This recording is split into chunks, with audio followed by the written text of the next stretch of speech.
શ્રી ગણેશાય નમઃ. શ્રી સરસ્વતય નમઃ. શ્રી ગુરુભ્યો નમઃ. ઓમ નમો ભગવતે વાસુદેવાય. રામચંદ્રજીનું ચરિત્ર દિવ્ય છે. રામચંદ્રજી જેવી મર્યાદા પાડે, માતા પિતાની સેવા કરે, એક પત્ની વ્રત પાડે, ભાઈઓ ઉપર પ્રેમ રાખે વગેરે રામજીના ગુણો જીવનમાં ઉતારે તો રામ મળે. રામ મળે એટલે આરામ મળે.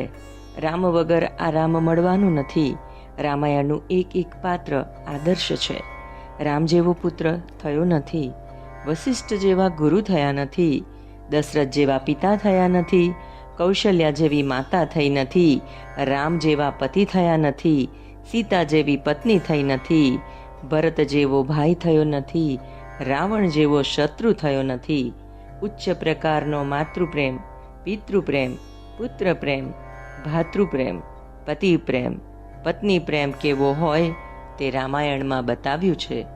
એકનાથજીએ ભાવાર્થ રામાયણ લખ્યું છે. રાવણની વિરોધ ભક્તિ હતી. રાવણે વિચાર્યું, એકલો હું જ રામની ભક્તિ કરું તો મારો એકલાનો જ ઉદ્ધાર થાય.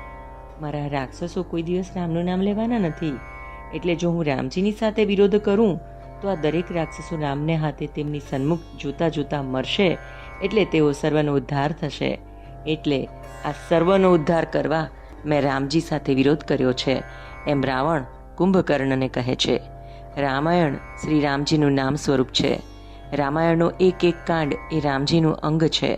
બાલકાંડ એ ચરણ છે, અયોધ્યાકાંડ એ સાથળ છે, અરણ્યકાંડ એ ઉદર છે, કિષ્કિંધાકાંડ એ હૃદય છે, સુંદરકાંડ એ કંઠ છે, લંકાકાંડ એ મુખ છે, ઉત્તરકાંડ એ શ્રી રામજીનું મસ્તક છે.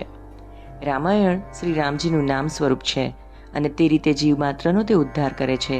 રામચંદ્રજી આ પૃથ્વી ઉપર પ્રત્યક્ષ બિરાજતા હોય ત્યારે અનેક જીવોનો ઉદ્ધાર કરે છે, પણ જ્યારે તેઓ પ્રત્યક્ષ બિરાજતા ન હોય ત્યારે રામાયણ અનેક જીવોનો ઉદ્ધાર કરે છે.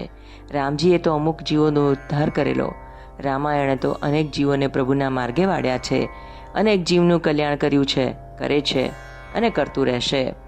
તેથી રામ કરતાં રામાયણ શ્રેષ્ઠ છે એમ કહીએ તો વાંધો નથી. રામચરિત્ર માર્ગદર્શક છે. રામાયણમાંથી પ્રત્યેક મનુષ્યને બોધ મળે છે. પોતાનું મન કેવું છે તે જાણવું હોય તો રામાયણ વાંચો, રામાયણનું મનન કરો. મનોમાલિન્યનું દર્પણ રામાયણ છે. જેનો ઘણો સમય નિદ્રા અને આળસમાં જાય તે પોતાને કુંભકર્ણ માને, પર સ્ત્રીનું કામ ભાવથી સ્મરણ ચિંતન કરે તે રાવણ છે. રાવણ એટલે કામ. કામ રડાવે, કામ જ દુઃખ આપનાર છે. રડાવે તે રાવણ, પરમાનંદમાં રમાડે તે રામ. રામાયણના 7 કાંડ છે. રામાયણના 7 કાંડની કથા ઉપર સંક્ષેપમાં કંઈ છે. હવે તેનું આધ્યાત્મિક રહસ્ય જોઈએ. રામાયણના 7 કાંડ એ મનુષ્યની ઉન્નતિના 7 પગથિયા છે. એકનાથ મહારાજે કહ્યું છે કે એક પછી એક કાંડના નામ મૂકવામાં રહસ્ય છે. પહેલો કાંડ બાલકાંડ છે. બાળક જેવા નિર્દોષ હોય તો રામને ગમે. બાળક પ્રભુને પ્રિય લાગે છે, કારણ બાળક નિરાભિમાની હોય છે. બાળકમાં છળકપટ હોતું નથી. વિદ્યા વધે, પ્રતિષ્ઠા વધે તો પણ તમારું હૃદય બાળક જેવું રાખજો. બાલકાંડ એ નિર્દોષ કાંડ છે. રામ કોને મળે? જે બાળક થાય તેને, એટલે કે જે તદ્દન નિર્દોષ હોય છે તેને. બાળક જેવા નિર્દોષ અને નિર્વિકાર થવાનો પ્રયત્ન કરો. દોષ મનુષ્યની આંખમાંથી મનમાં આવે છે. તેથી દ્રષ્ટિ ઉપર અંકુશ રાખશો તો જીવન નિર્દોષ બનશે. દ્રષ્ટિ પ્રમાણે સૃષ્ટિ બને છે. સૃષ્ટિ કોઈને સુખરૂપ અને કોઈને દુઃખરૂપ લાગે છે.